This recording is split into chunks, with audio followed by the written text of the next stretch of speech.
Oi, no vídeo de hoje vamos falar sobre como criar bons protagonistas para sua história. Ou no geral, como criar um bom personagem. Porém, eu vou dar mais foco nos protagonistas, já que eles são quem recebe mais destaque em uma história normalmente. Por mais que eu não seja de fato um roteirista profissional que tenha todo o conhecimento necessário para criar uma história realmente boa, eu tento sempre fazer meus personagens serem mais cativantes e gostáveis, pois essa é a área a qual eu tenho mais conhecimento narrativo. Um dos meus quadrinhos, Lily no Espaço, ele terminou, porém teve algumas pontas soltas que eu vou desenvolver mais pra frente. Porém, as pessoas gostam da HQ mais por causa da Lily do que pela história em si. Mesma coisa com Ferro e Fogo, que é literalmente o Battle Shonen mais simples e clichê de todos, mas só por causa do trio protagonista, você, sabe, gosta mais da história do que pela trama principal em si. O mais comum entre as pessoas, principalmente as mais ignorantes em criar histórias, é se basear em outros personagens que vocês já gostam. Daí sai vários Battle Shonens onde o protagonista é simplesmente só corajoso, engraçado e meus parabéns, você fez o personagem tão profundo quanto uma poça qualquer em uma rua por aí. Certo, mas como a gente faz para criar um personagem interessante e menos superficial? Ao invés de você se inspirar em outros personagens que já existem, o ideal é você usar pessoas reais que você conhece e convive todos os dias. Isso é algo que vários roteiristas falam que fazem e realmente é algo útil. Lily no Espaço mesmo, o caso da Lily, ela é basicamente a minha irmã caçula, sabe? Ela é bagunceira, estabanada, bobinha, gulosa, carinhosa. Essas são as características e os trejeitos que eu coloquei na personagem da Lily que minha irmã tem. Um dos problemas também é que eu vejo várias pessoas tentando escrever criança de uma forma não muito convincente, sabe? Você olha para aquilo e você percebe que não é de fato uma criança, sabe? Ela não tem comportamentos, atitudes que você espera de uma. A Lily se parece, pois eu literalmente convivo com uma aqui em casa e também eu já passei 3 anos dando aula para as crianças da igreja que eu frequento. Da mesma forma, outros personagens que eu crio, eu me inspiro em gente do meu círculo social, ou até mesmo em facetas dessas pessoas, ou até em facetas que eu tenho. Outra coisa importante é você saber se o personagem que você está criando é um personagem caricato ou não. Por exemplo, eu tenho uma tia que ela é muito paranoica com limpeza, e para zoar ela, eu costumo dizer que ela passa cotonete dentro da tomada da parede para limpar a poeira de dentro. Obviamente ela não faz isso de verdade, mas se eu fosse criar um personagem caricato, me baseando nessa minha tia, eu colocaria essa característica nela. Outra coisa também é dar facetas suas a seus personagens, afinal de contas, você não vai conseguir criar e replicar a personalidade de terceiros com 100% de exatidão. Pelo simples fato de que as pessoas têm comportamentos diferentes dependendo de situações sociais ou de jogo de poder. Você mesmo com certeza não se comporta na frente da sua mãe da mesma forma que você se comporta na frente do seu melhor amigo. Então eu simplesmente vou lá e dou a meus personagens pedaços da minha personalidade e isso ajuda a eu me identificar com eles mesmo. O Carlo, por exemplo, ele tem a minha sinceridade, ele é um personagem sincero demais e quando lhe convém ele gosta de jogar a verdade na cara das pessoas quando ele quer machucar elas.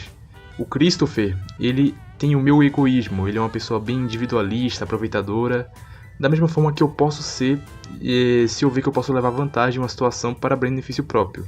No caso da Lily, por mais que ela seja assim, totalmente inspirada na minha irmã caçula, o dilema dela é algo muito pessoal em relação comigo.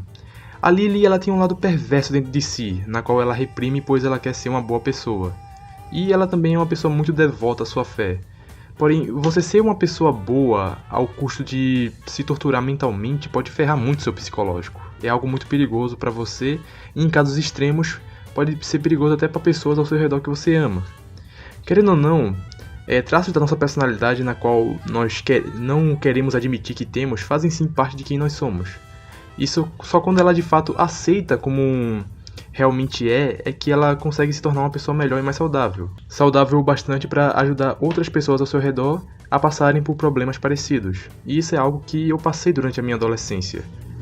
Enfim, eu poderia ficar horas falando desses paralelos entre mim e meus personagens, mas ainda temos outros temas que temos que ser falados nesse vídeo. Um deles é o famoso self-insert, que é um recurso que eu acho meio paia. Pra quem não sabe, self-insert é basicamente você criar / idealizar um personagem, um protagonista que representa o próprio autor. E sim, por mais que eu passei uma boa parte desse vídeo falando como você deveria usar você mesmo para construir seus personagens, só que o problema do self-insert é o seguinte: o protagonista da sua história necessariamente deve ser o herói ideal desse mundo.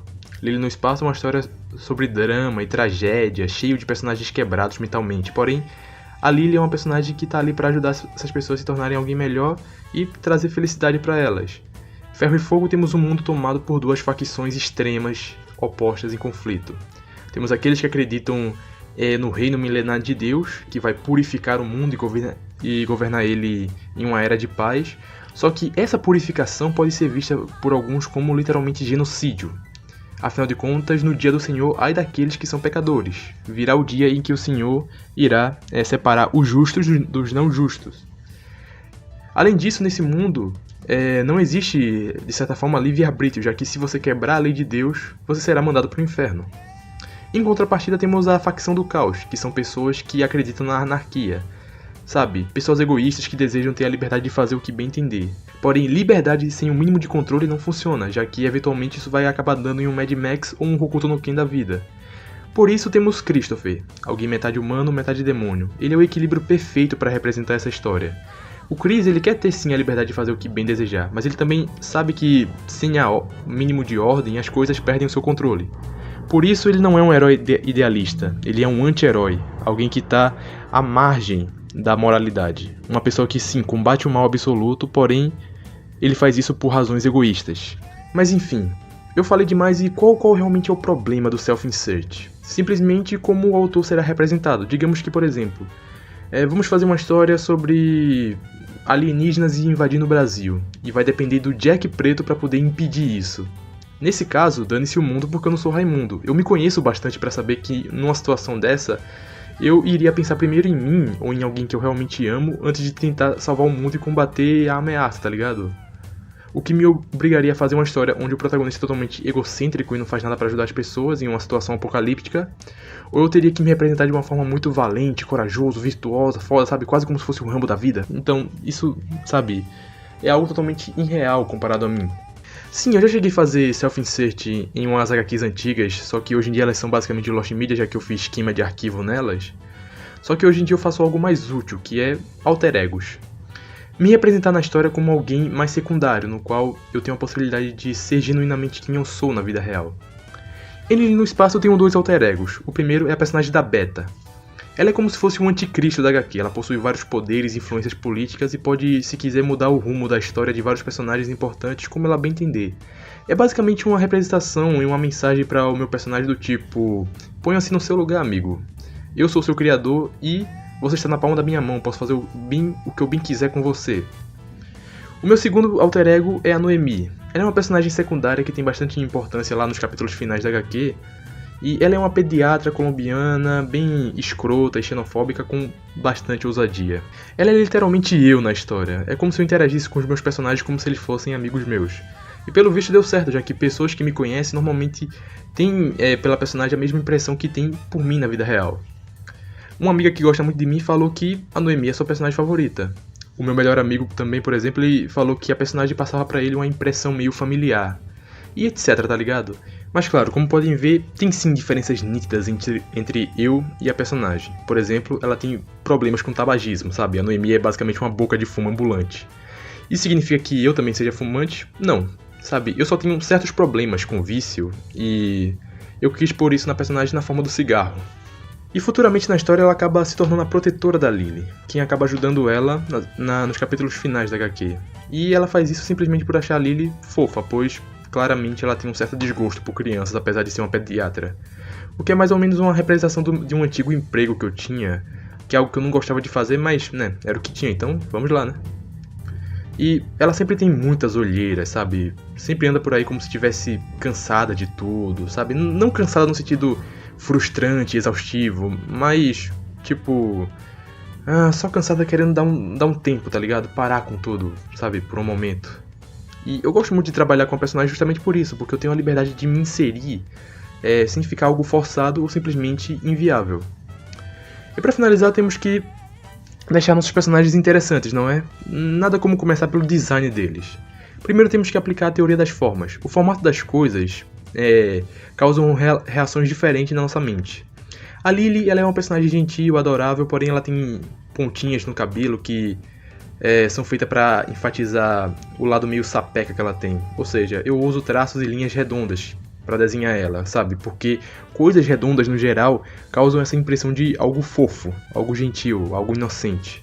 O Christopher, ele é um personagem violento e bastante explosivo, por isso ele tem o cabelo todo espetado, chifres, dentes pontudos, pois pontas e formas triangulares no geral causam essa sensação de ameaça ou agressividade, tá ligado? Não só o formato, mas também elementos nos designs dos personagens que dão camadas e tornam eles interessantes. O Christopher, por exemplo, ele não tem pele escura à toa, tá ligado? Ele é metade humano e metade demônio, e sofre muito preconceito por isso na HQ, sabe? Os humanos, tipo, odeiam ele pelo simples fato de acharem que ele é um monstro, e os demônios odeiam ele por acharem que ele é simplesmente uma criatura sangue ruim, sabe? Alguém impuro.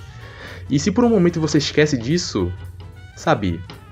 Você olha a pele escura dele e já entende outro motivo dele ter preconceito. Tipo, claro, não é como se eu realmente fosse um grande ativista da causa negra e quisesse representar essa minoria na minha HQ, sabe? Só é uma questão que eu quis, um elemento que eu quis colocar no personagem que torna ele mais interessante.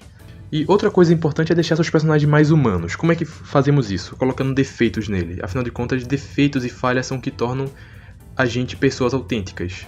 E, assim, você vai ter muito espaço para desenvolver seu personagem se ele tiver defeito, porque quanto mais você faz ele melhorar e crescer como pessoa, melhor desenvolvimento você pode ter. Principalmente os defeitos que podem ser desenvolvidos através de conflito de caráter e moral do personagem. Ele no espaço novamente, por exemplo, eu tenho uma personagem chamada Karina, que ela é uma médica que teve sua família morta por um pistoleiro de olhos brancos. Ela quer se vingar desse cara, só que o código de ética dos médicos é justamente não matar e tratar todas as pessoas sem levar em conta quem elas são. Você já parou pra pensar, tipo, como fica a cabeça de um médico quando ele precisa salvar a vida de alguém que é tipo um traficante ou uma pessoa que comete crimes hediondos, sabe? Eu mesmo sou uma pessoa que costuma doar sangue todos os anos. E, tipo, o sangue que você doa pode salvar até a vida de até 4 pessoas. Uma vez eu até já me peguei pensando no algo do tipo... Será que o sangue que eu doei já foi usado pra salvar a vida de um bandido que trocou tiro com a polícia? Sabe? Conflitos morais são a melhor forma de você criar um bom desenvolvimento pra um personagem. E isso é algo que você tem muito espaço pra fazer, tá ligado? Principalmente valores cristãos, tipo, eu tenho um personagem que é um policial, mas ele é cristão, tá ligado? E ele precisa matar um bandido pra salvar a vida de uma criança. Não matarás, é uma regra da Bíblia, ou coisa do tipo assim, entende? Sabe, você tem muitas gamas, muitas coisas que você pode fazer pra poder desenvolver seus personagens através disso. Então é basicamente isso. Se vocês quiserem, eu posso até criar um vídeo sobre coisas que deixam seus personagens ruins, ou até mesmo um vídeo sobre como criar bons vilões, já que, afinal de contas, dependendo da sua história, você precisa criar mais de um, e isso faz os vilões serem mais difíceis, de certa forma, de criar. E lembre-se, todo o conteúdo desse canal é de graça, mas se você quiser e puder me ajudar nesse projeto, o Pix tá aí na tela. Mas caso você não possa, não se preocupe, só o fato de você ter assistido esse vídeo até o final já me ajuda bastante. Então deixa o like, se inscreve, me segue lá no Instagram e entra no meu server do Discord, caso queira bater um papo com a rapaziada. E se quiser que eu faça vídeo sobre algum HQ da Flip Thru, comenta aí. Até o próximo vídeo. Tchau.